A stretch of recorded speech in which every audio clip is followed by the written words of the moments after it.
ઇસ્લામ ધર્મના મહાન પૈગંબર હઝરત મોહમ્મદ સાહેબના જન્મદિવસ એટલે કે ઈદે મિલાદ નિમિત્તે સુરતના રાજમાર્ગ ઉપર સવારે 11 કલાકે ભવ્ય જુલુસ નીકળ્યું હતું। મોટી સંખ્યામાં મુસ્લિમ સમાજના લોકો જોડાયા હતા। સુરત પોલીસ દરેક નાગરિકની સુરક્ષા માટે સજ્જ અને સક્ષમ છે। રાજમાર્ગ પર ઈદે મિલાદનું જુલુસ કાઢવા મંજૂરી આપી અનોખો દાખલો બેસાડ્યો હતો। સૈયદપુરાની ઘટના પછી મુસ્લિમ સમાજમાં ઊભા થયેલા અવિશ્વાસના માહોલને ભાંગવા સુરત પોલીસ સુરતના કોઈપણ શહેરીજનોને સુરક્ષા બંદોબસ્ત આપવા સક્ષમ છે તેવો સ્પષ્ટ મેસેજ આપવા પોલીસ કમિશનર અનુપમસિંહ ગેહલોતે ચુસ્ત બંદોબસ્ત ગોઠવી સવારે 11 વાગે ઈદે મિલાદનું જુલુસ રાજમાર્ગ પરથી કોઈ સંસ્થાઓ કાઢવા માંગતી હોય તો છૂટ આપી હતી।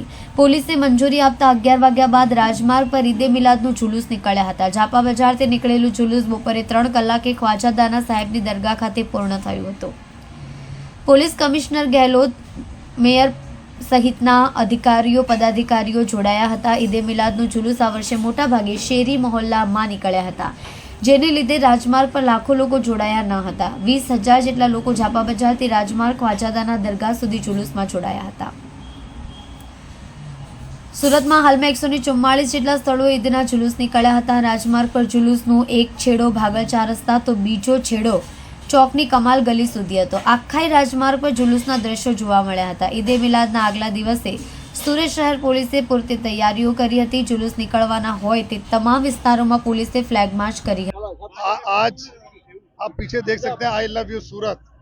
वो जो हम लोग का एक सुरतीस का जो एक हमारा मोटो है कि हम लोग सब सूरत से प्यार करते हैं, उसी का उदाहरण आप देख सकते हैं। कादर शाह के नाल से जो ईद का जो सबसे मोटा जो सबसे बड़ा जुलूस निकल रहा है, उसमें माननीय मेयर साहब, स्वामी अमृतानंद जी, कदीर भाई, सभी लोग हिंदू मुस्लिम आज्ञावान यहाँ पर हाजिर होकर फ्लैग ऑफ करके रवाना कर रहे हैं जुलूस को।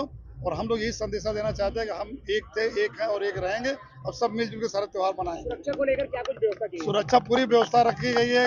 सभी लोगों के साथ सहकार से बड़ी कोई सुरक्षा नहीं है। पुलिस अपना काम कर रही है, लेकिन लोगों के सहकार से हमारी पावर भी डबल हो जाती है।